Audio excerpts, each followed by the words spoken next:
This is what it is. This is who I am. This is where I finally take my stand. I didn't want to fall, but I don't have to go.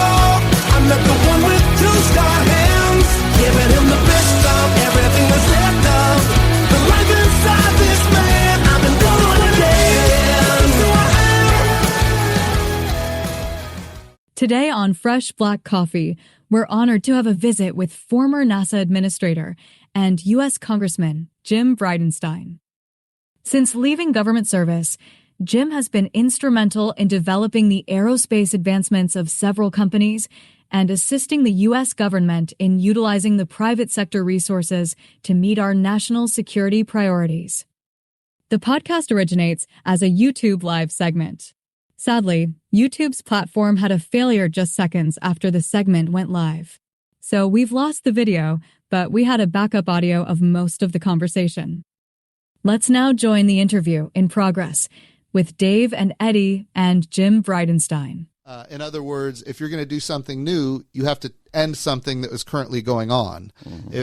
And that guarantees that you never get the innovation that you need. So we said, let's have multiple providers that are competing on cost and innovation to provide a service to the U.S. government rather than the government owning and operating it. Has that proven to be a good decision? It's been fantastic. So we've done it now with resupply of the International Space Station. Mm-hmm. We buy a service. We don't own and operate the hardware. Mm-hmm.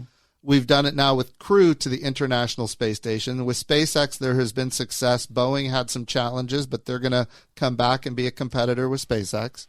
And then now we're doing, and this was a program I started when I was at NASA, we're going to replace the International Space Station with commercial space stations. Mm-hmm. So again, the government will be a customer, but not the owner and the operator. And the reason that's important is you want these companies to compete on cost, innovation, and safety, driving down the cost, increasing the access. You also want them getting customers that are not the U.S. government. And that's what drives down the price to the taxpayer. Mm-hmm. We all want to do stunning things in space, and there's a lot to be done. We're creating new advanced materials, regenerative medicine, new pharmaceuticals. Microgravity has tremendous value, and we're only right now at the tip of the iceberg. We don't fully know everything that's going to come from it. But what we do know is that it's going to be a very large market. And right now we need to have commercial companies doing it. If it's the U.S. government doing it, it'll never get where it needs to go. And that's where the innovation came in. That's right? exactly right. I mean, the reusability that Elon's working so hard on. Right? Yeah, so reusability is a big piece of the success. It's also true that the miniaturization of electronics, the reusability, and just the miniaturization of everything, quite frankly. Like the cost of getting access to space, it's all based on mass. If you can remove the mass, you can significantly reduce the cost. So all of we look at our iPhones and things, we think about how computing power has just improved and improved. Batteries are better, and everything else. So we can do a lot more today with a lot less mass, and that changes the game for how we do space. So now, where are you, because you would know a lot more than us for sure and a lot of people, but, there's that controversy or the skepticism on whether we truly sent astronauts to the moon. Sure. Yeah, right. Did we send astronauts to the moon? You would be surprised at how much I get asked this question. The answer is yes, we absolutely sent astronauts to the moon. Let me tell you, and I don't want to sound offensive here or anything, but the reality is, I hear from people, hey, the moon landing was faked. I hear that from knuckleheads, and I let Joe them know. Rogan, come on. I let them know. I asked them which one was faked, because we landed on the moon 6 times. Sure, I forgot about that. We had 12 people on the surface of the moon, 400,000 people working on the project. Hardware's still up there, right? It's still there. You can look at it. So yes, we landed on the moon. We landed on the moon 6 times. By the way, the people who had the most to gain from us faking it would have been the Soviets. Thank you. That's where I was going. And then they congratulated us on each one. And then eventually we partnered with them. And instead of it being the Apollo program, we switched it to the Apollo-Soyuz program. Yes. Or if you were in Russia, they called it the Soyuz Apollo program. Of course. And it was one of our astronauts. It was Tom Stafford from the great state of Oklahoma, General Tom Stafford, who actually went to the Apollo-Soyuz when they joined the two capsules in space.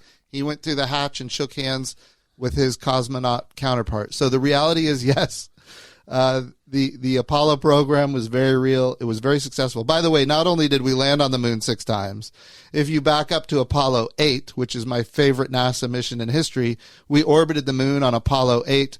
We orbited the moon on Apollo 10, which again was Tom Stafford from Oklahoma. And then of course the famous Apollo 13 mission, of which they made movies about. All of that would be really hard to fake over that period of time. Well, the only thing that could give them the momentum to get back to Earth is by looping around the moon. That's right. You're traveling at 35,000 miles per hour in one direction. It's a slingshot. You got to grab the gravity of the moon, and it pulls you the other direction. So now brings me to another question that many have. Is there a secret base on the dark side? I will tell you, one of the reasons it's important for us to go back to the moon is because for the first time in history, people have landed on the far side of the moon. It's kind of a misnomer. It's not the dark side. There's the far side. So the moon is tidally locked to the Earth. So as the moon is orbiting the Earth, the moon, we're always looking at the same side of the moon. Right. But that doesn't mean that's always the side with light. Yeah, so it's the hidden side. So the far side of the moon, we have never landed there, but now the Chinese have. Well, the Chinese have landed. Yes, they have landed on the far side of the moon. Now, not with humans, to be clear. It's all robotic, but we've not done that. We haven't had a mission to do it, but now that they have, we should be focused Well, you lose radio contact, right? That's right. So unless you have some satellite out there that you can both talk. So when I was the NASA administrator, they landed on the far side. They made a big deal about it. China put out like a full-page spread in The Economist magazine declaring that they were the preeminent spacefaring nation and all these things. To be clear, I just want to make sure people understand this. We could have landed on the far side of the moon. We could have done it on any Monday we wanted to. Yeah. It requires a communications relay. That's what it requires. And we can do that. It's not hard. Just to be clear, when I was the NASA administrator, we had landed on Mars 9 times, and we were the only country that had done that. Right. It is far more difficult to land on Mars than it is to land on the moon. Mars has a very thin atmosphere. It's, of course, a much further distance. It has to be all autonomous. You have to do entry, descent, and landing, which is really challenging in a very thin atmosphere. Mars is harder than landing on the far side of the moon, but it was amazing how much credit China got for landing on the far side of the moon. We didn't have a mission to do that. We now have a mission to do that. By the way, China has now landed on Mars as well. Good. So we are at risk of falling behind. And it's not just about demonstration of technological power or national pride or any of those things. This is about national security. And when I talk about national security, what we do at NASA is in the open, and it demonstrates what we can do. A lot of what we do on the national security side of space is classified. And so those kind of things, you can't talk about, but you deter the enemy by doing things in the open. And what we do at NASA is in the open. Yeah. And people can see that we are very capable. Yeah, the early space shuttle flights, they would say this is a secret military payload. Well, that was GPS as part of it, right? Yep. And we now all enjoy GPS, and we can talk about it, but at the time, we really didn't want people to know. And we think about GPS and how dependent we are on it today. This is again a big challenge that we're facing. That timing signal from GPS is necessary for banking transactions in this country. If we lose that timing signal, it significantly disrupts banking. Imagine in America where we can't get money out of the bank. The ATM system, for example. We think about the power grid is dependent on a timing signal from GPS. We regulate the flows of electricity based on a timing signal from GPS. All of these systems have to be autonomous, and they have to be based on timing. Imagine if we lose GPS, we lose banking, we lose the power grid. We've been without, and here in Oklahoma, a lot of us we've been days without power before. It's not fun. Imagine not being able to access power for weeks or months on end, if not longer, if you lose that timing signal from GPS. Then we also think about there's our wireless networks. Think about your cell phone. All of us use a cell phone. That wireless network is dependent on a timing signal from GPS, as well as a lot of other. This is why it's so important. China is launching anti-satellite missiles. They're launching co-orbital anti-satellite satellites. So think of a satellite that can fly in formation with another satellite and do it damage. And we, as a nation, are dependent on this constellation we call GPS.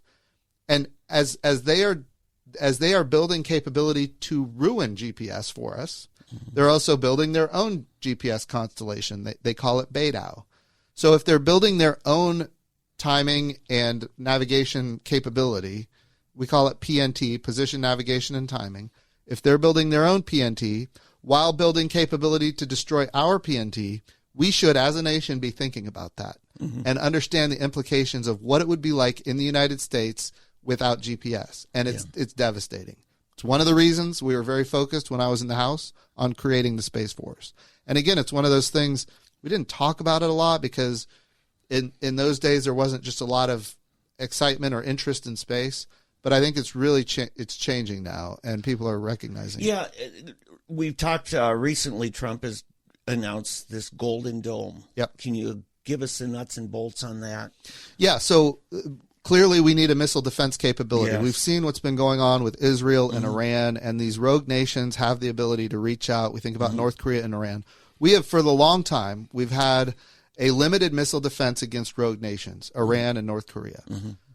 However, if there's a barrage that goes too much beyond that, we don't have the ability to defend against that. And so President Trump said we need to have a missile defense capability. We can do it today. We do it with all types of weapon systems. I'm a Navy pilot by trade. We love our Aegis cruisers. They have missile systems that can intercept, ballistic missiles and other types of missiles. So you're saying up to now we've been dependent on following from the launch site, but now you want something that is more focused on covering an umbrella over us. The whole country against a much bigger attack. Regardless of where the attack comes from, That's right? right, yeah. Okay, gotcha. So this is where space matters. I mean, if you look at what we've been doing over in Israel and Iran, a number of missile attacks have come, and you see these explosions happen in space. You can watch it. Those missiles are going into suborbital space and then coming back down. So killing a missile in space is hard. If it's going, they call it partial orbital kind of. If it goes all the way around the globe in space, now you got to kill it there. There's these new weapons. They call them hypersonics. You guys are probably familiar, but these new weapons where you're kind of at the edge of space, but you have enough atmosphere up there where you can actually do a weave and you can maneuver significantly. So now when you're flying at Mach 6 or 7 and you're doing a high speed weave using the upper atmosphere to maneuver your missile, it becomes very difficult to intercept. Yeah, that's not the optimal place to intercept. That's right. Yeah. So we have to use space to detect and track these types of weapons. And if you're going to try to kill a hypersonic weapon with another hypersonic weapon, it's a fool's errand. You're going to, and by the way, a lot of defense contractors want America to spend money on this. It's not going to work. It's going to take a ton of money. It's going to waste your money, and a lot of people are going to make money doing the wrong thing, which, by the way, is not unusual in the government. And I can tell you that. What we really need is we need directed energy. We need directed energy from space. A missile can outrun or outmaneuver a missile. You can't outrun the speed of light. Lasers, we're talking. Directed energy. I'm just going to say directed energy. Okay, fair enough. That's what we need. So it sounds like lasers are getting more complicated than we can even talk about with national security issues, right? All I'm saying is you can use directed energy to confuse, disrupt, destroy technology, and you can do it from space, and missiles can't outrun that. And that's we need we need lots of space-based capability for detection and tracking. We need space-based capability for, we call it a transport layer, that data. If you need fire control quality coordinates on a track, you got to be able to transport that information around the globe. And then you've got to be able to have some type of end game that says we're going to destroy that. Yeah. And so all of this is going to be dependent on space. Okay, so if you're using directed energy, you don't have the incidental harm. Well, yeah, I guess you still would. I'm thinking the Iron Dome, when they intercept over Jerusalem or Tel Aviv, and then debris scatters and comes down, that can kill you. It will, yeah. Yeah. In fact, it has, yeah. So at least your laser your directed energy is not part of the problem or adding to it. That's right. That's the intent is if you're going that fast and you can put directed energy on that target, as it comes back into the atmosphere, it'll just burn up, evaporate. Okay, and that's not always the case, to be clear. And that laser can follow a moving target, can't it? Absolutely. And that's the thing that we can adjust, direct with aids of computers. Unlimited salvos. So Yeah. this is basically going back to Ronald Reagan's, Yes. what do you call it? Strategic Defense Initiative. Right. Star Wars. Sky Wars. They Sky called Wars. it, yeah. Yeah, Sky Yep, Wars. that's exactly the difference. Is today, what's amazing is it got called Star Wars because the Democrats were trying to make fun of it. Sure they were. And Ronald Reagan owned it. He was like, "Yeah, it's Star Wars. We Yeah. like Star Wars. It's cool." Yeah, but there are people on the other side of the world that believed it. They did believe it. And you know why they believed it? This is so important. And Americans don't appreciate this enough. The Strategic Defense Initiative, which was the Star Wars program, we spent very little money on it. As a nation, very little money. And people said, and the Democrats were right, it's too expensive. It's not achievable. We're not going to be able to accomplish this. They were right. Guess what? We never accomplished it. However, the Soviets believed we could do it. And they spent a whole lot of money trying to mitigate our program that was really smoke and mirrors, quite frankly. It collapsed them. It was a piece of it. I'm not going to say it was Yeah, everything. Rush Limbaugh says it's what collapsed Right. them, right? I will also tell you the reason they believed it, because 12 years prior to that, we had people walking on the moon. That's why. They saw that the United States of America, if we wanted to, we could do anything we put our minds to. John F. Kennedy said we were going to walk on the moon in 1961. Yeah, By 1969, we were walking on the moon. Yeah. And we did it with 6 missions. The Soviets, they were like, they tried and they tried and they tried and they couldn't make it happen. So that was a piece of the collapse of the Soviet Union eventually. But then they decided, hey, we're just going to partner with them on Apollo-Soyuz. And then when we announced the Strategic Defense Initiative, while domestically the political parties were fighting and saying, this can't be done. At least one of the parties said it couldn't be done. On the other side of the globe, they said, well, if they want to make it happen, they're going to make it happen. So we got to have a solution. Yeah, but what you're talking about now, or Trump is Golden Dome, That's right. is essentially that same concept. It's a missile defense shield, and a lot of it's going to be space based. Not all of it. There's going to be a lot of architecture on the ground. There's going to be surface to air missiles, and we have a lot of that in place now. We don't have it in the volumes necessary. The ground based interceptors, the SM-3s, all these different missiles that can do different types of intercepts. THAAD, terminal high altitude area defense. These are all weapon systems that exist today. In fact, they were proven very capable at Doha just recently. But we don't have them in the volumes necessary to protect the entire homeland of the United States. Right. So we could quickly get to an initial operating capability that would be broad if we just expanded our current capabilities and used them here in the United States. We could do that. It's also true that while that works against ballistic missiles, it doesn't work against hypersonics. So what we've got to do is we've got to start developing a lot of other capability for the hypersonic threat, and that's what the space-based layer is going to be very necessary for. Wait a minute. So let me ask you, I want to go back. So I want to go back a bit to the moon situation. So if we landed, how many landings do we have? 3, 4? On the moon? On the moon. 6. 6 landings, each one with 2 people. Okay. So if we were able to land 6 people. 12 people total. Thank you. Yeah. 6 times 2. Yeah, 6 times 2, correct. Thank you. So we were able to land 12 people on the moon, 50 years ago? Yeah, 1969. 69? To 1972. 72, right. So why has it been over 50 years now, that we have not been able to land anyone? 2 big reasons. Number one, we haven't had a mission to do so. And so for the longest time, we had no mission to land on the moon because it just wasn't necessary. And then when Columbia happened in 2003, I was on an aircraft carrier in the Persian Gulf when that happened.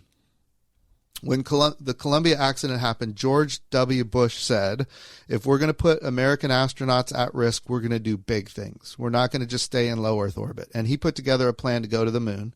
By the way, it was actually his dad that initiated it. It was called the Strategic Defense Initiative. No, I'm sorry. No, Okay. I'm confusing acronyms here. It was the they called it the George W. Bush called it the Space Exploration Initiative. And his dad started it prior. He said he wanted to go to the moon, but then Bill Clinton canceled it. And then George W. Bush reinitiated it after Columbia. He called it, it was the Vision for Space Exploration, VSE. The Vision for Space Exploration is what George W. Bush created. And then when Obama came into office, he canceled it. And then Trump, came out and said, we're going back to the moon. And we called it the Artemis program. Okay. And I worked really hard, quite frankly, with Democrats to make sure that it had bipartisan support because I wanted the program to go beyond the problem in America. And this is just when we're doing stuff like the moon or Mars, this is the challenge that we face. You're talking about multi-decadal, multi-generational types of things. And Multi-administrations. Multi-administrations. So when you have administration after administration after administration canceling the previous administration's initiatives, you waste billions of dollars and go nowhere. Yeah. And Eddie, that's the point you're trying to make, which is why haven't we been to the moon? Well, because we've been cast back and forth by different administrations throughout time. Let's answer the one thing, because I've listened to Joe Rogan's big expose of why he thinks it was fake. And the one thing that I think had some sense to it, but I don't understand enough, is about some radiation belt. Yeah. And if we're going to assume listen, Jim, you've never lied to me, okay? So I believe you. And we saw those guys, those astronauts, those 12, generally live a good long life, pretty healthy. I mean, and they were fit. They were the right stuff. I didn't see the signs of radiation harm to them physically. Yeah. Is it not a thing? No, it is. You just go through it quickly. So there are, so we think about the Earth has a molten core. And that molten core, as the Earth turns, that molten core is sloshing around, we have this magnetosphere that covers the Earth. That's how we're able to live on Earth. We can't live on other planets, can't live on the moon, because radiation is constantly pelting the moon. But here on Earth, we're protected from the radiation of the sun. We're protected from the radiation of deep space. And as that radiation hits the Earth, think about subatomic charged particles. That's what we're talking about. Coming out of the sun, coming from deep space. Those subatomic, because they're charged, and we have a magnetosphere, they get trapped. And they don't make no mistake, they do hit the Earth, which is why we get suntans. But a lot of those subatomic charged particles get trapped in this, what we call the Van Allen radiation belts. Okay. And we see this. If you go to the northern latitudes, you can see, the beautiful green sky, the northern lights, all that stuff. So yes, there is radiation for sure in these Van Allen radiation belts. However, radiation itself does not kill you instantaneously. If you punch through it quickly, you'll get radiation, but it doesn't kill you. For example, if you get an X-ray, you're getting radiation, but it doesn't kill you. This is probably a higher dose than you would get in an X-ray for sure, but it's not lethal. Now, if you hung out in the Van Allen radiation belt for hours or days, it would be a lethal dose. But you punch through, you get on the other side. Now, once you're on, so that's where the most danger is, those Van Allen radiation belts. But you just fly through it, and then you go to the moon. Now, even in deep space, there's still a lot of radiation dose. When you get to the surface of the moon, that radiation dose is cut in half. How's that? Because it doesn't go through the moon. It's only coming from above. It's not coming from below. Gotcha. So that's one of the reasons we need to get back to the surface of the moon. And by the way, if you can get under the surface of the moon, there's no radiation dose at all. So you could stay for long periods of time if you can get under the surface. Now, if you go back to Buzz Aldrin and Neil Armstrong, they got off the surface of the moon, and afterwards there was a solar flare that pelted the moon. Back then, we didn't have the knowledge or information or understanding, but had they been hit with that solar flare, it's very possible that they would not have survived long, healthy lives. Okay. But they didn't. They got off, and that solar flare hit after they were gone. But to make it clear, I mean, okay. Look, I used to fly an E-2 Hawkeye. That's a big radar plane. Okay. And there's a lot of radiation in there too. We always used to joke, all of us have daughters. We don't have sons because of the radiation dose that we get. But the reality is, you can survive radiation. It makes changes. We saw this with the Kelly brothers. One of them, Mark Kelly, is a senator now. Scott Kelly, his brother. One stayed on Earth. One spent 9 months in orbit, and then they looked at their DNA. And these are dudes that were under the Van Allen radiation. Low Earth orbit is under the Van Allen radiation belt, but there's still more radiation there than there is on the surface of the Earth. And yes, we studied their DNA. Their DNA had significantly changed, even though they were twins.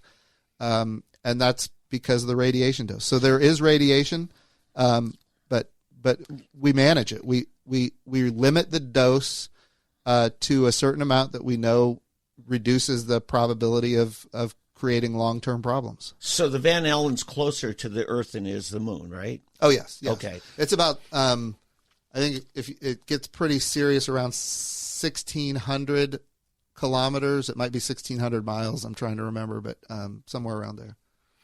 Okay. Just straight up. Okay. Yeah. Okay, good. So our satellites are inside of it. Mostly. Now, we have satellites that are outside of it, too. So low Earth orbit satellites are below it, and then we've got geostationary orbit, which is way above it. Geostationary orbit is, as the Earth is turning, you're basically, your orbital period is the same as the rotation of the Earth. Right. And that's about, that's like 23,000 miles from the Earth. Yeah, I'm thinking DirecTV, where we all here in Tulsa point our satellite dish to Dallas and then up in the sky above Dallas. That's it. So you're pointing at a geostationary orbit belt when you do that. And, and that's well above the Van Allen radiation belt. Gotcha. Yep. My question, Jim, is we had talked earlier about your educational background. Yep. Economics and psychology. And business. And you, right. Just talking to you, went back to school for this job at NASA. But that's what I was trying to say. How does someone with basically a business and psychology degree end up becoming as knowledgeable in scientific areas? Is it just because you're that smart? Oh, no. Or was there a learning curve there for you on having to kind of readjust? Yeah. So I was never I grew up wanting to be a pilot. That's what I did. I first grade, they ask you what you want to be when you grew up. I drew a picture of a guy with a hat standing in front of an airplane. I said I want to be a pilot. I spelled it Pieleot, which meant I knew how to spell pie in those days. Yes.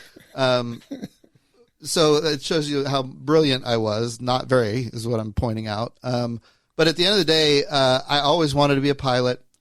When I went to Rice, I studied economics, business, and psychology. I graduated. Even before I graduated, I was trying to figure out what I wanted to do. I was interviewing for investment banking jobs and consulting jobs, had some really good offers. And I called my dad one day, and I was like, Dad, I just don't want to do this. Like, it's not my thing. Like, I don't want to sit in a cubicle, and I know I'm insulting probably a lot of your audience now. That's not my intent. It just wasn't where I was in my life at the time. My dad was like, what do you want to do? I said, well, I want to be a pilot. It's what I've always wanted to do. And I know your son probably had the same maybe thing when he was growing up, Coast Guard pilot himself.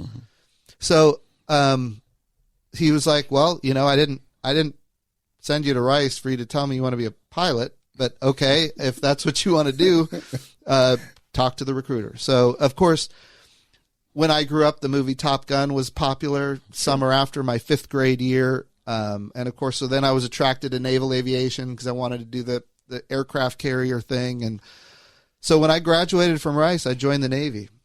became a pilot. Now, fast forward, you learn a whole lot when you're a Navy pilot. And I wasn't an engineer, but I knew a lot about aviation. I knew a lot about the national security apparatus of the United States and all I flew combat in Iraq and Afghanistan. So then I get to Congress. Mm-hmm. And what I found was that in Congress, they're all a bunch of lawyers. Mm-hmm. Now I'm going to insult even more of your audience. But the lawyers, you start talking about frequency hopping for anti-jam capability or encryption for signals. And like, they just don't, it's not their thing. They're not interested. And what I could realize quickly, and you guys know this, when I got to Congress, I voted against John Boehner, and I remember that. Yeah, I was not liked by the Democrats because I was a Republican, and then I alienated myself with Republicans, and I'm trying to figure out how do I be effective in this body. I remember you asked me we're sitting in the back seat at a county Republican convention. You said, Dave, you think I'm going to get primaried? And I just said, of course you are. Of course you are. Yeah, and you're like, I said, you made it look easy, Jim. I know it's not easy. You know it's not, but you made it look too easy. Yeah. But the funny thing is, it didn't come from Boehner's team.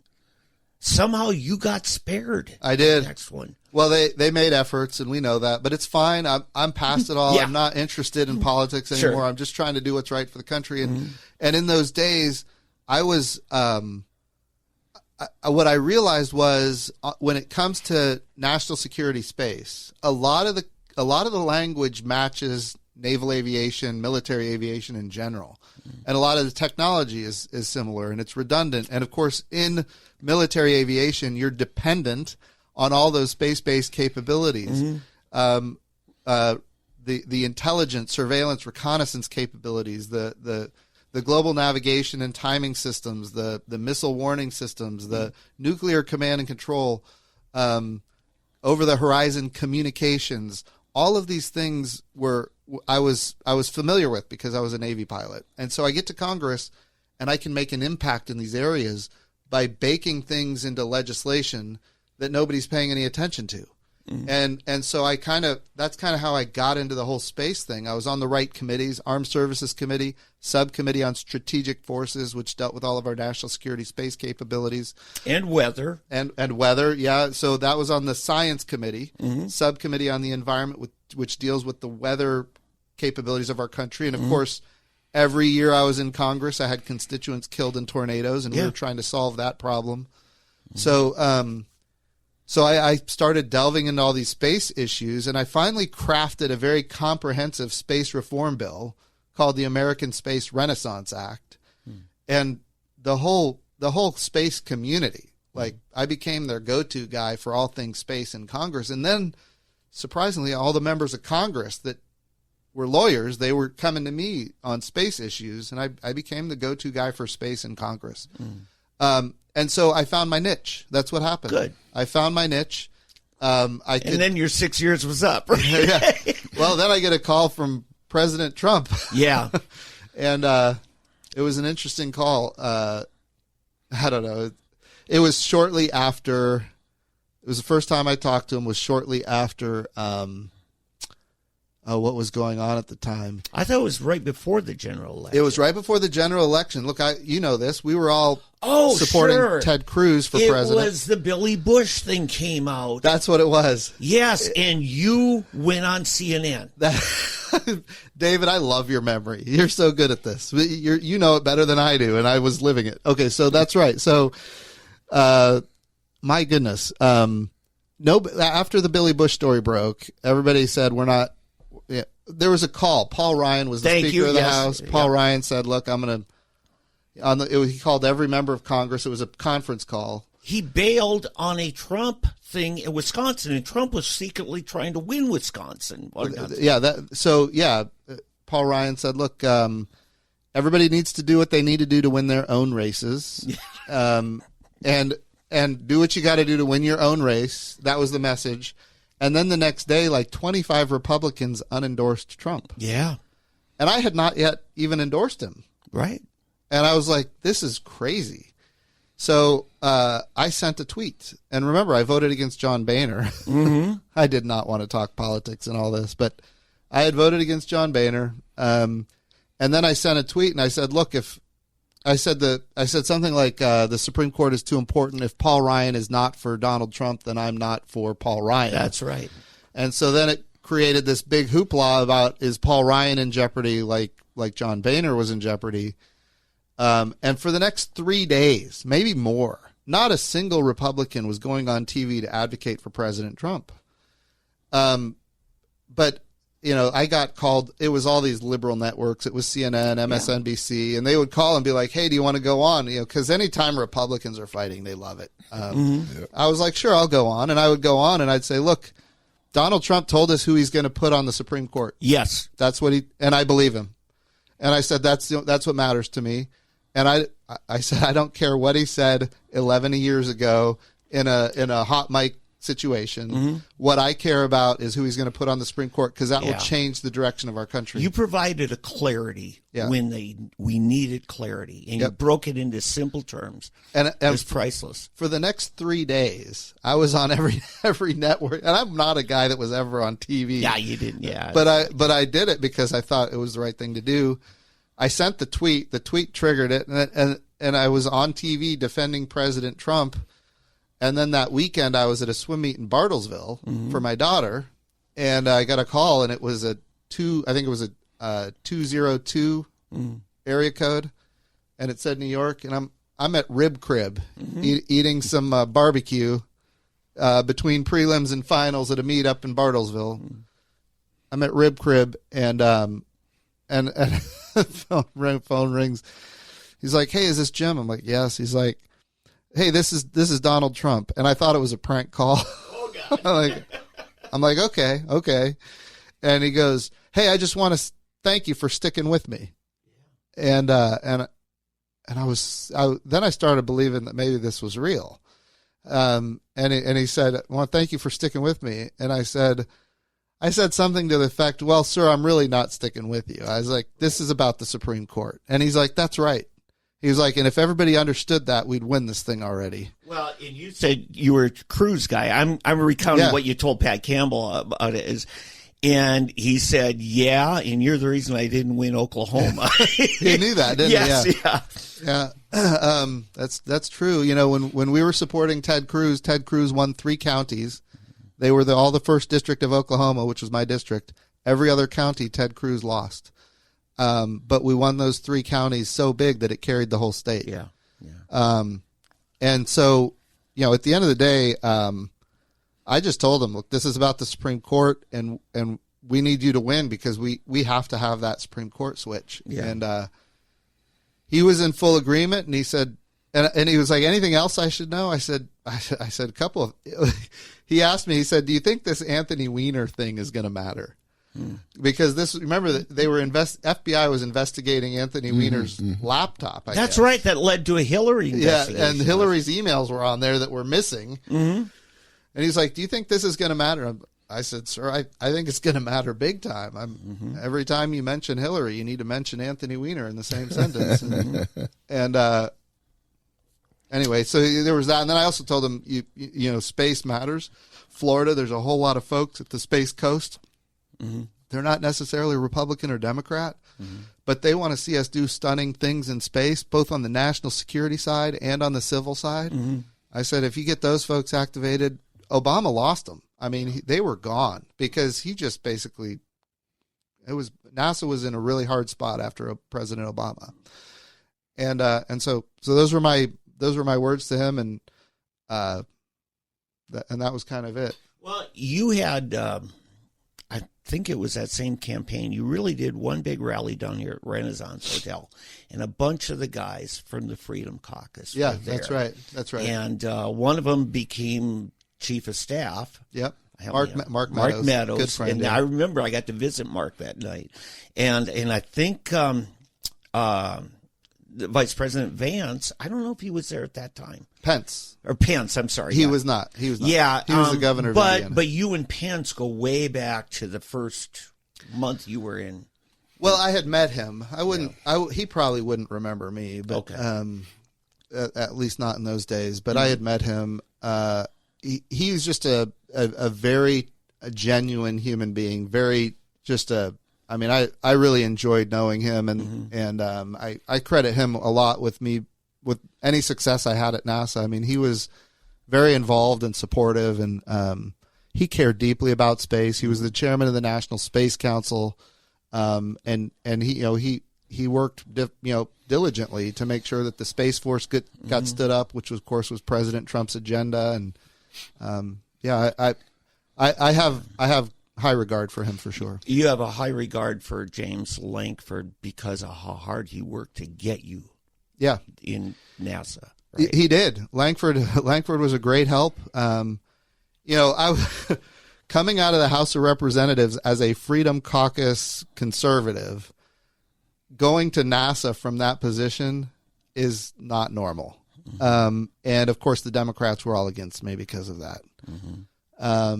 And then I also had some issues with Flake and McCain, and I had to work to get them to vote. McCain ultimately never came back from his cancer, and Jeff Flake eventually turned the corner largely because of the influence of Vice President Pence.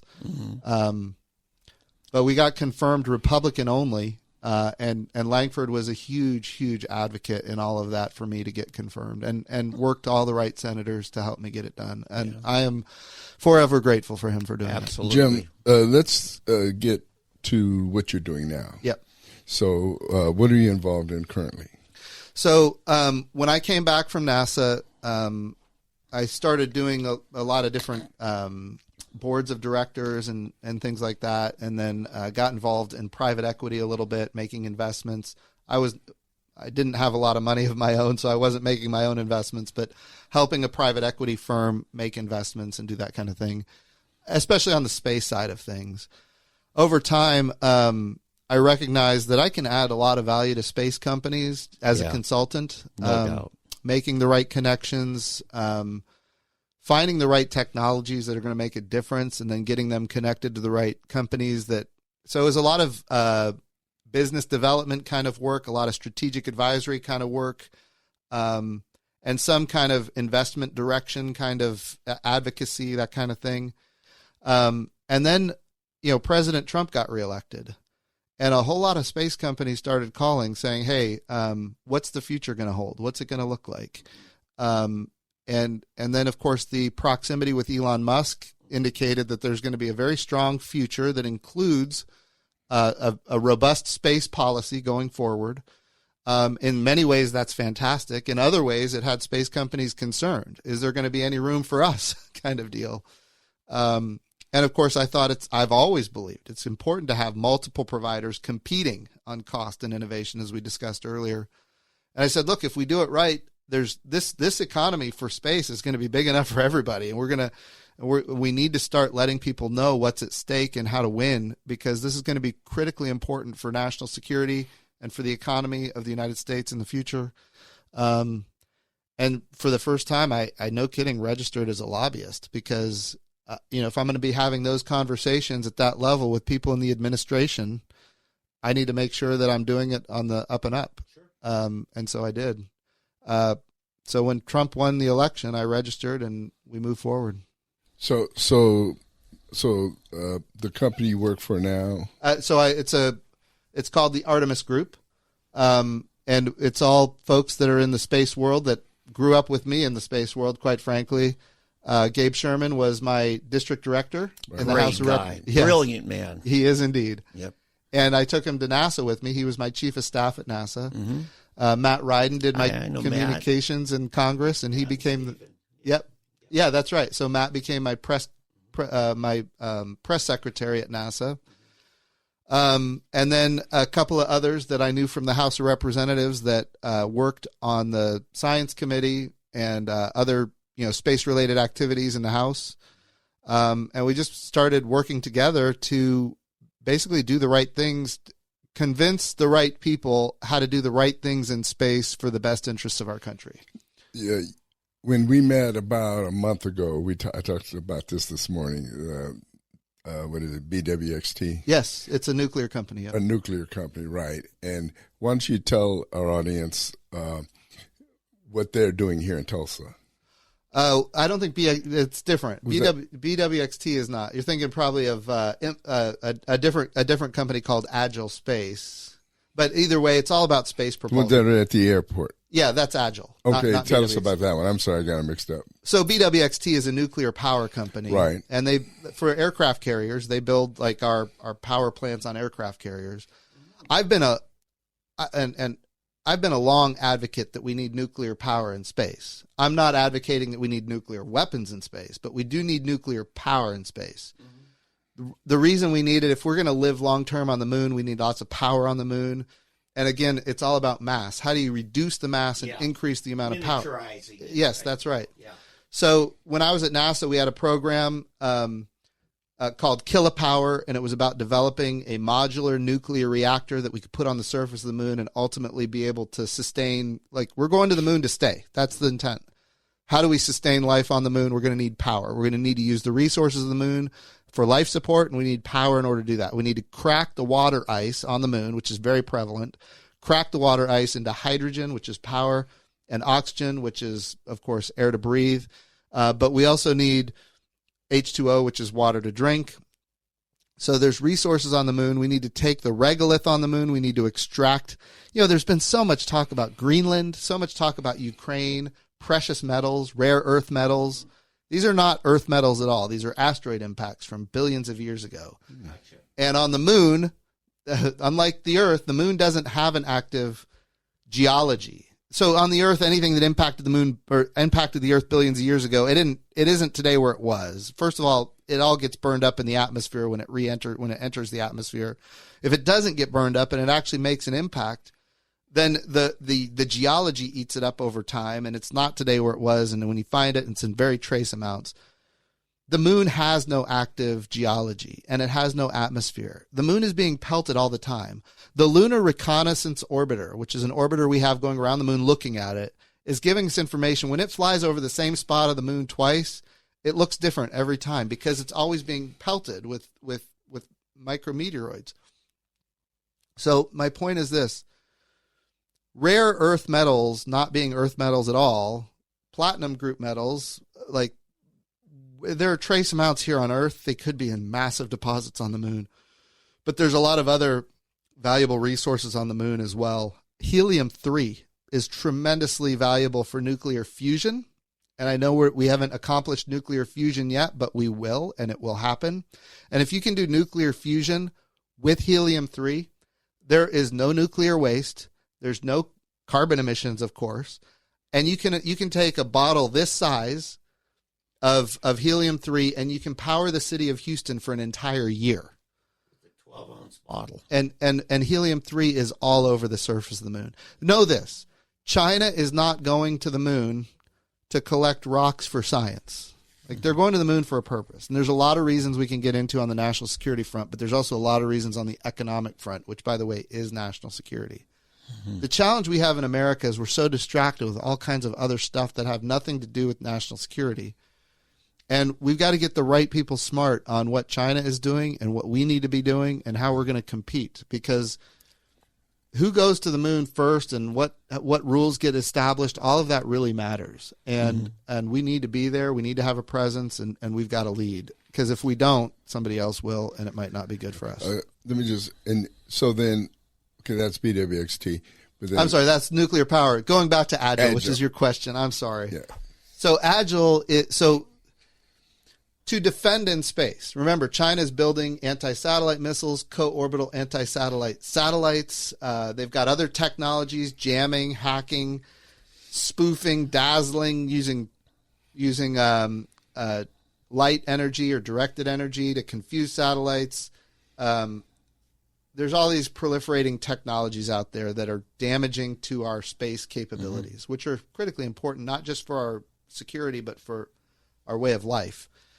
And so as these technologies are proliferating, we have to defend against it. How do we do that? Well, we need to proliferate. We need, instead of building dozens of satellites that are multi-billion dollars, we need to build thousands of satellites, and they need to be $5 million. Is that funny? it is, because I'm just seeing this whole belt of satellites around the Earth. Yeah. Like we're going to be enclosed. You won't be able to go into space anymore because you can run through a bunch of satellites. Just make sure the space is really big, Eddie. I mean, it's big. Yeah. So, I know, but around the Earth, it's smaller. That's what I'm saying. There's challenges there for sure. There is space junk, right? Yeah, there's a lot of space junk, and it is. And when you're talking about thousands of satellites, I'm thinking of lots of space. We're talking about hundreds of thousands of satellites over time here. Oh my goodness. And by the way, this is just our country. Like, we're not even talking about what China and Russia and Europe and Japan. Okay. But real quick, let me get to the point. Jaja. The reason we're building thousands of satellites and we're putting them in different orbits, we're complicating the targeting solution for the enemy. That's the purpose of that. Complicating the targeting solution is one element of resilience. A second element of resilience is being unpredictable and maneuverable. And so we've got to make sure that our satellites can maneuver. And so I have believed, and I still do, that how we move in space, what we do today is not how we're going to do it in the future, and it's got to change. So we need lots of different types of propulsion: electric propulsion, chemical propulsion, and going to BWXT, nuclear propulsion. We need all these different types of propulsion in space so that we can have the resilience that our country needs. Now, in order to achieve that, we've got to be able to test those types of propulsion capabilities. So what we've done is we've worked with the state of Oklahoma, the Department of Commerce, and a company called Agile Space. They build thrusters for satellites in space. And we're going to build a test facility. We call it hypergolic test facility, meaning it's a type of chemical propulsion.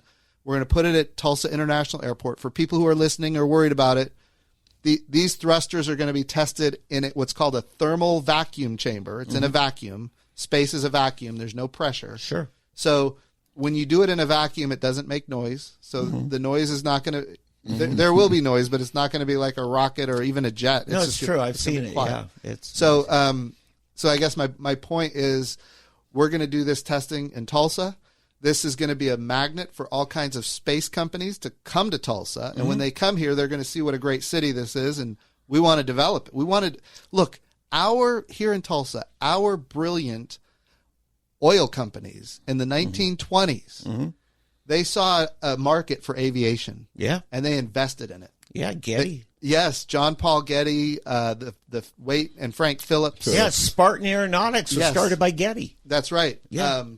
There's others. W.G. Skelly. They invested heavily in aviation because they wanted to sell more oil. And because of that, today in Tulsa, we've got the American Airlines maintenance base. We've got Spirit Aerosystems. We've got all these industries in the aerospace sector. My point is this. If we do things right in the 2020s, the way they did in the 1920s, 100 years from now, people are going to be saying, look at how smart they were. Didn't they do the right things? They knew space was going to be a thing. Nobody else was considering it. But the city of Tulsa, the state of Oklahoma, stepped up and made a huge difference, not just for our communities, but also for the state and for the nation. Before you started Artemis here after Trump got elected, right? That's kind of when you full launched in it. You were generally said you're working aerospace consulting and stuff. I do want to talk about something here. You and I have a lot of libertarian friends. A lot of them helped you get elected, right? In that they really have this anti-industrial military complex thing. There is a purpose for it, but there's also a very strong purpose for peace. That's right. Because, you got to maintain strength. But imagine if we could divert more of that money that we're putting into replacing our bombs that we keep using up and put it into some of this research that you say is essential to leading the next century. But I noticed something that's happened here during the Ukraine-Russia war. They have stepped forward leaps and bounds on drones as a weapon. I don't know how much of that you followed. You're kind of focused on outer space. But I'm realizing this. Wait a minute. We could be behind in technology in drones, which are going to play a significant role if we do have to go to a major war. Yeah, we're not. I don't think we're going to be behind in drones. I mean, we've been the world leader there for a very long time, and I think we're going to continue to be. But I would also say, going back to the libertarian kind of elements of the Republican Party, of which I have deep empathy, my concern has been and always will be that we way overspend as a country. I mean, way overspend. And, I voted against omnibus spending packages. And I remember you took heat. I did. A lot of heat. But I will also tell you that the challenges that we have on spending are not on the things that like national security and defense. And I'll give you an example. Yeah. People often quote the fact that when we landed on the moon all those times in the Apollo era, we were spending 5% of America's budget on NASA at the time. Wow. 5%. Now we're less than 1/3 of 1%. So now I know what Larry Norman was talking about, the famous Christian song. You say we beat the Russians to the moon, but I say you starve your children to do it. well, I would also argue. Yeah. It's kind of weird to think about, but a lot of the technologies that we use today were born from that program way back then. Thank you. The miniaturization of electronics, the computing power that we needed, all that stuff was in its infancy, and a lot of it was government funded. Yeah. And a lot of it was government funded through NASA. I hear a lot about Tang. I hear about Velcro. These are things from our computers before that were vacuum tubes. That's right. Yeah.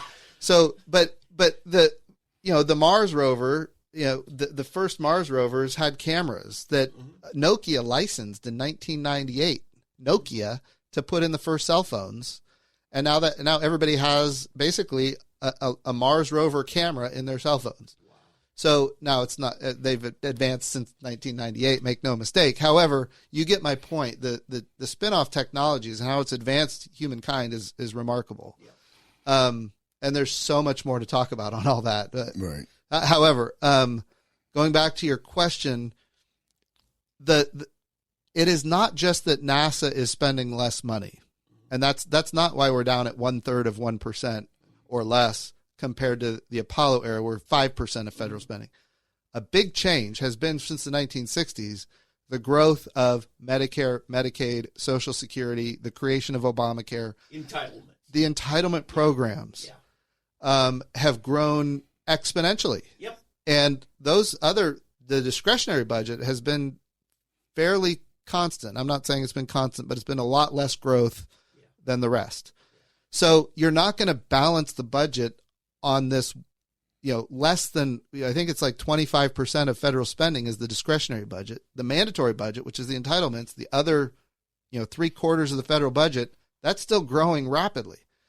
So until you can deal with that, you're not going to balance. You can't balance the budget on the discretionary side of the ledger. It doesn't work. Yep. So to be clear, and by the way, there are in Congress, I saw it with my own eyes, there are folks that are absolutely, you would call them the defense hawks, or you would call them the neocons, if you will. Mm-hmm. And then you've got like the non-interventionists, and there's these elements. I don't put myself in either category, just to be clear. I believe that intervention is sometimes called for, and we've seen that in history going back to World War II. But I also believe that in many cases we get entangled in ways that we absolutely should not. And I don't think you have to be one or the other. You're not either a neocon or a non-interventionist. You can be something else.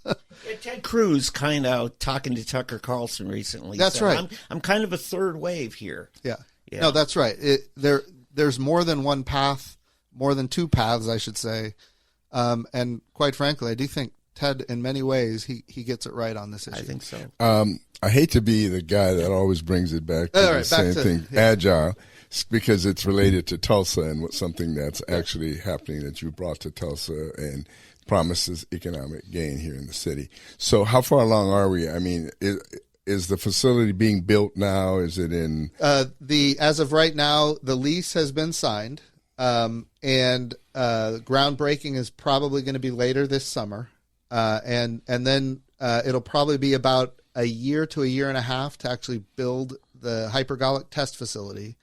And then once it's operational, we're going to have companies coming to Tulsa to test their in-space propulsion thrusters. Wow. And where is this located? Which area are they looking at building this? So if you go to Tulsa International Airport and you on go the north end, it's actually kind of 31st and Mingo. On the other side of Mingo, so the west side of Mingo, North 31st. It might be 41st and Mingo. Yeah, no, I it's think 31st. it's 31st. 31st. Yeah, 31st and Mingo.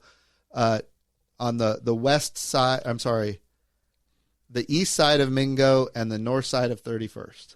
Does that make sense? Mm-hmm. I think that's where the Air Guard is, isn't that close by? Yeah, It's not American far. Airlines and the National Guard. Yeah, and so when we talk about hypergolic fuels, the Air Guard, of course, makes the Air Guard has F-16s, and those F-16s have ejection seats, and those ejection seats use hydrazine, which is a hypergolic fuel.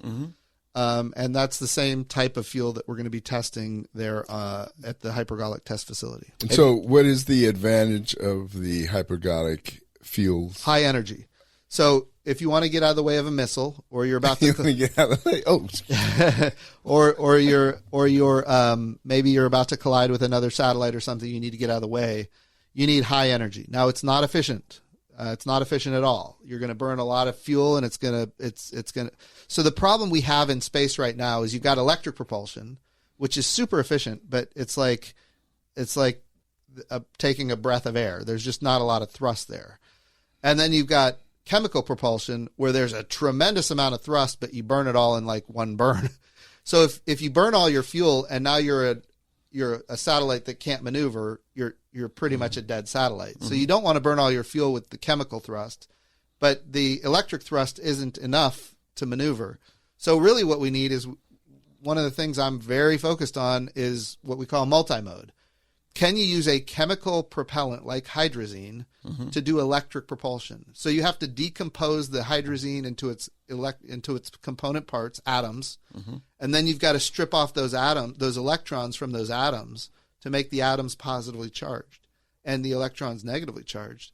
And so then you can use magnets to accelerate those subatomic charged particles out of your thruster. Can you give us an illustration of how that's being done? Is there anything like it? Yes. So we do electric propulsion, which means you're taking atoms. It's generally xenon or krypton, and you take those atoms and you strip off the electrons, and then you use magnetism to accelerate those subatomic charged particles. We do that today. But that's xenon or krypton, which is a different fuel than a chemical propellant like hydrazine. So like when I was at NASA, we did a mission OSIRIS-REx to an asteroid called Bennu. And we had an electric propulsion system for the really fine maneuvers that we need to do, and we have a chemical propulsion system to get out of Earth's atmosphere or get out of Earth's orbit and do all of the the big maneuvering that we need to do at the asteroid Bennu. But you have two separate systems. That means you have two separate fuel tanks, two separate fuel feed systems, two separate power processing units, two separate thrusters, everything. And remember, mass is everything when it comes to cost in space. So if you have to have this hybrid kind of capability, it's way more expensive, way less efficient than if you can do multi-mode, which says we're going to use one propellant, one fuel feed system, one power processing unit, and we're going to do it all in one.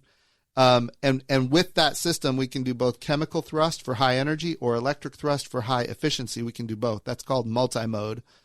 And Agile is working on that. And that's one of the reasons I want them to come to Tulsa, because they are going to be providing the types of thrust in the future that is going to be necessary for the country. Wow, that's more than you wanted to know. Your No. I think this is excellent, because and what I'm excited about is the fact that it will put Tulsa, at the cutting edge of space travel, and that's and what we're hoping technology. for. For young people looking to see this opportunity, how do they prepare themselves scholastically? So it's STEM fields are key. What a couple of things are important to note in the world right now, in the United States especially, we just don't have enough engineers. If you want a job and you're an engineer, you can pretty much count on it. Well, that's why Apple said they couldn't build the iPhone here. That's right. We don't have the engineers. That's a big challenge. So we need engineers for sure. In the space world, we need them more than ever. That's one piece. The other thing is we also need technicians. We need folks that might not have a 4-year degree, but might have a 2-year degree and are focused on, the aerospace sector. it's not that much different. If you're an A&P mechanic, and you know how to build to the standards necessary for aviation, which are super high standards, and the 1,000th part you make has to be exactly like the first part that you made. Like that type of standardization in aviation is very similar to the standardization for manufacturing in space. And so we have that here in Oklahoma and in Tulsa in spades. So on that piece, and that's quite frankly the brilliance of Tulsa Tech and these tech colleges. You mentioned Spartan College of Aeronautics. We are in Oklahoma. We're really good there. Okay. Where we lack is the high end engineers. But we're gonna continue to solve that problem. What schools here in Oklahoma do you think have the engineering component? Yeah. Would you say OU is there? So pretty much all of the 4-year colleges, OU, OSU, ORU. Yeah, they have an engineering. They're a tough one at ORU. Yeah, TU. They're more focused on petroleum and chemical, but still, I mean, those. Look, when you're talking about stripping subatomic charged particles off of an atom, that's chemical engineering, right? Yeah. So, chemical engineers coming out of TU that are focused maybe on petroleum, it works in many cases. It works for this type of stuff. So, good. Man, I think we've held them long enough. Man, yeah. Oh no, I could take more. I love this. Have me on again. I definitely we definitely want to, because this is good stuff. What time do you hope to be operational? What's that for this facility in Agile? I would say look for it to be operational probably 18 months from now. Okay. But if we could go faster, we will. But either way, we've already got customers lined up for the facility. It's going to be in great demand. So now, are you working directly with Agile, or are you? Oh, so this is what you're doing now. Both, yeah. Both. So we're working with the state of Oklahoma, the Department of Commerce, and then Agile Space Industries is the name of the company, and then the airport authority. We're trying to bring everybody together, get them working on the same things, and get it done. And the ticker symbol? Yeah. Well, it's privately held right now. So. Yeah. Okay. Yeah. When some of your clients come in, we'd love to talk to them if you could bring them in here. Yeah. And then as you come back, report in on how it's going or anything else newsworthy. I'm telling you. So there's another big thing happening down in Southwest Oklahoma. There's a company called Dawn Aerospace, DAWN Aerospace. It's from New Zealand. And the state of Oklahoma stepped up to be a partner with them in building a space plane. So Is that what, Duncan or Lawton? It's Burns Flat, Oklahoma. Sure. So it's down near Clinton, Oklahoma. Sure. Very familiar. We have a spaceport there. A lot of people don't realize really? it. Really? A spaceport? It's a strategic air command base that goes all the way back to the 1950s. It's built for B-52s, but it's a massive piece of concrete, a long runway. Yeah, that's what I was going to say, yeah. I was not aware of that. I worked a wheat harvest out there outside of Clinton back in my youth. So it's way out in the middle of nowhere. Yeah, it is. And we have a license from the FAA to do suborbital space from that facility, which means if we can get a company to come to Oklahoma and launch from there, they can do it. So Dawn Aerospace is building. It's a UAV. It's an unmanned vehicle, but it's 16 feet long. So this thing is not small. 16 feet long, and it takes off horizontally. It goes vertical with rocket engines, and it will give you 2 to 5 minutes of weightlessness, which has a whole host of research capabilities for the national security interests of the country, but also for pharmaceuticals, regenerative medicine, a lot of other things are going to be tested there. Look, the cost of getting to orbit is super high. Yeah. So anything you can test in 2 to 5 minutes of microgravity or zero gravity is tremendously valuable, and it's a lot less expensive. So this vehicle is going to fly to space potentially up to 150 times a year. Oklahoma could have the busiest spaceport in America. Wow. If we do this right. So I'm excited. So this is a winged aircraft? It's a winged aircraft. Think of it as a rocket-powered glider. Yeah. That's what, yeah. A rocket powered that goes to glider. space. A rocket And powered That goes glider. to space. What's it is now? Elon's using basically natural gas for most of his rockets, right? Yeah, depending on which one, but like the Falcon rocket is liquid oxygen and kerosene. Rocket propellant 1 is what we call it, and then the Starship is methane. So Yeah. natural gas. Well, I'm telling you, Clinton is on top of a huge natural gas reserve. Yeah, there. sure. Yeah, they're just when I was out there, you could hear booms from every time they hit another pocket. Is that right? Yeah, back in the early '80s, it was crazy. Yeah, Wow. yeah. Jim, hey, thanks so much for that. And seriously, we definitely will have you back. And if you have any new news on Yeah. Agile or any of the other companies, Absolutely. please let us know. So, Love hey, we're going to take a short break, and when we get back, we'll continue.